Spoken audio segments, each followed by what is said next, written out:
अस्सलाम वालेकुम नाज़रीन, सिंधी मशीन न्यूज में खुशामदीद। आज हम आपको मुल्क की ताजा तरीन खबरों से आगाह करेंगे। बराकरम देखते रहें।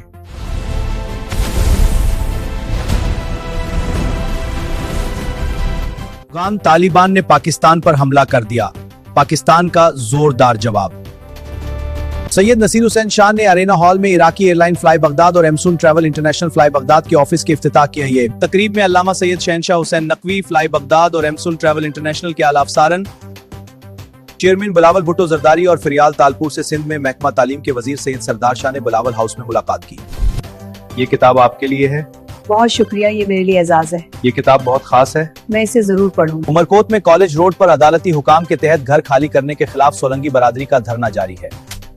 ISPR के मुताबिक खैबर पख्तूनख्वा और बलूचिस्तान में मुख्तलिफ इंटेलिजेंस बेस्ड ऑपरेशंस के दौरान इंडियन स्पॉन्सर्ड 34 टेररिस्ट को न्यूट्रलाइज कर दिया गया। CM KPK की इस्लामाबाद हाईकोर्ट के चीफ जस्टिस से खिताब करने की कोशिश नजरअंदाज कर दी गई।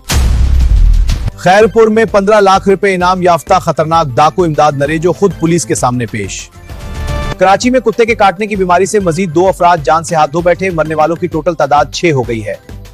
लाहौर जिमखाना के इलेक्शंस तरीकी बराबरी पर खत्म हो गए, जहां 2 पैनल्स ने 6-6 सीट्स हासिल की हैं।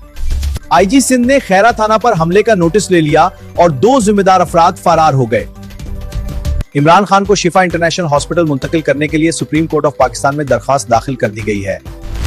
ईरान ने अमेरिका की तरफ से लगाए गए मिसाइल और न्यूक्लियर प्रोग्राम के इल्जामात को पूरी तरह रिजेक्ट कर दिया है। जमील सुमरो ने कहा कि बहुत सारे नौजवान टेस्ट क्वालिफाई कर चुका है, लेकिन उन्हें को अभी तक जॉब्स नहीं मिली। नेपाल के लीडर ने कहा है कि रीसेंट बगावा और प्रोटेस्ट के बावजूद कंट्री में इलेक्शंस अपने शेड्यूल के मुताबिक होंगे। शहबाज शरीफ ने मुराद अली शाह के साथ मुलाकात में सिंध के डेवलपमेंट प्रोजेक्ट्स के लिए वफाकी हुकूमत की मुकम्मल हिमायत का यकीन दिलाया। Russian military estimates up to 23,000 militants are active in Afghanistan. The report highlights growing security concerns in the region. समता अफजाल ने कहा है कि जमात इस्लामी तरफ से जो तनकीद और इल्जामात लगाए गए उनमें कोई सच नहीं। टिकटकर सारा बलोच के इज्तिमाई ज्यादती केस में मजीद एक जवाबदार शख्स को पुलिस के सामने पेश किया गया है। सिंध गवर्नमेंट ने 33.7 बिलियन का इमरजेंसी रिस्पॉन्स ग्रिड और पब्लिक अलर्ट सिस्टम लॉन्च कर दिया है। Breaking news, UK home office ने पाकिस्तानी एप्लीकेंट्स के लिए fully digital visa system implement कर दिया है। अब एप्लीकेंट्स को ऑनलाइन अप्लाई करना होगा।